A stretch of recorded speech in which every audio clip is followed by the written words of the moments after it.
Zero साहेब नमस्कार म्हणलं. Hello. Hello. मला एक काम होतं तुमच्याकडं. हा हा. मला ते दादाला सांगून ते धनंजय मुंडेचा राजीनामा घ्यावा तेवढं प्लीज.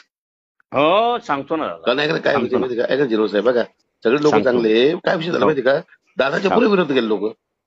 हो. आणि छगन भुजबळ देऊन टाका साहेब. बघा छगन काय भुजबळ, खरं आहे ना ते बघा आणि माझं काय म्हणणं आहे, भुजबळ साहेबांनी कोणी मर्डर नाही केले साहेब, ऐका ना, तुम्ही पण नाही हा. केले.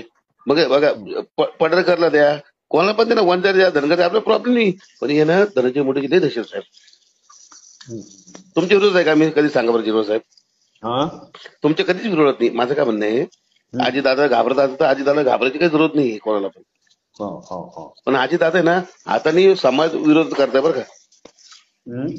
आजी दादा ना समाज पुरा विरोध आहे आजी दादाच्या. आता काही उद्या सांगता येते भाजप ना आजी दादाला हाकलून देते सत्तेमधून.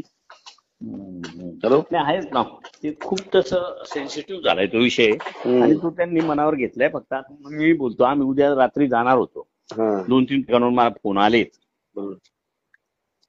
असं काही आजी दादा काही व्हिडिओ नाही एखादा तिथं.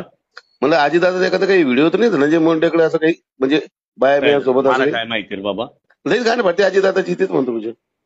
नाही एवढं खाली जाऊन मी काही चौकशी केली नाही सांगतो मी कसं माहिती मला माहित आहे का, म्हणजे जे होतंय किंवा जे चाललंय ते बरोबर नाही. बरं. हा ते